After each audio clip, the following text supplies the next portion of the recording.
بسم اللہ الرحمن الرحیم۔ دوستو، حضرت محمد صلی اللہ علیہ وسلم جب شب معراج کو بیت المقدس کی طرف جاتے ہوئے مصر کے قریب ایک مقام سے گزرے، آپ کو نہایت ہی اعلیٰ اور زبردست خوشبو آنے لگی۔ آپ نے حضرت جبرائیل علیہ السلام سے پوچھا کہ یہ خوشبو کیسی ہے؟ جواب ملا کہ فرعون کی بیٹی کی باندی مشاطہ اور اس کی اولاد کی قبر سے آ رہی ہے۔ پھر حضرت جبرائیل علیہ السلام نے اس کا قصہ آپ کو بیان کیا کہ یہ مشاطہ فرعون کی بیٹی کی خادمہ تھی اور وہ خفیہ طور پر اسلام لا چکی تھی۔ ایک دن فرعون کی لڑکی کو بالوں کو کنگھی کرتے ہوئے اس کے ہاتھ سے اتفاقاً کنگھی گر گئی۔ وہ اٹھانے لگی، اس کی زبان سے بے ساختہ بسم اللہ نکل گیا۔ اس پر شہزادی نے کہا کہ تو نے آج عجیب کلمہ بولا، رب تو میرا باپ فرعون ہی ہے، تو پھر تو نے یہ کس کا نام لیا؟ خادمہ نے جواب دیا، فرعون رب نہیں ہے بلکہ رب وہ اللہ ہے جو مجھے، تجھے اور خود فرعون کو روزی دیتا ہے۔ شہزادی نے کہا،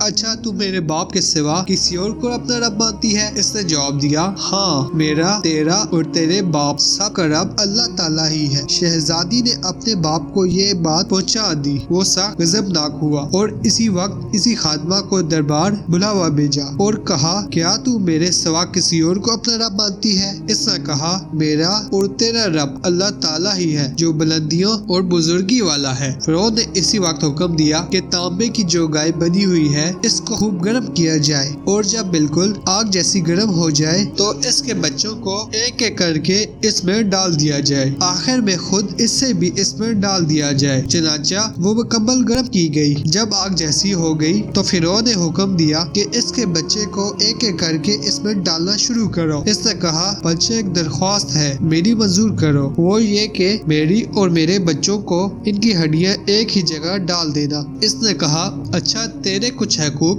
ہمارے ذمہ ہیں، اس لیے یہ منظور ہے۔ اس کی دونوں بچیاں اس کی آنکھوں کے سامنے اس میں ڈال دی گئی اور وہ فوراً جل کر راکھ ہو گئی۔ پھر سب سے چھوٹے کی باری آئی جو ماں کی چھاتی سے لگا ہوا دودھ پی رہا تھا۔ فرعون کے سپاہیوں نے اس سے گھسیٹا اور اس نیک بندی کی آنکھوں کے تلے اندھیرا چھا گیا۔ اللہ تعالیٰ نے اس بچے کو اسی وقت زبان عطا کر دی اور اس نے بآواز بلند کہا، اماں جان، افسوس نہ کر، اماں جان، ذرا بھی ڈر مت، حق پر جان دینا ہی سب سے بڑی نیکی ہے۔ چنانچہ انہیں صبر آ گیا۔ چنانچہ چھوٹے بچے کو بھی آگ میں ڈال دیا گیا اور آخر میں ان کی ماں کو بھی اسی آگ میں ڈال کر مار دیا گیا۔ یہ خوشبو کی مہکیں اسی کے جنتی محل سے آ رہی ہیں۔ سبحان اللہ۔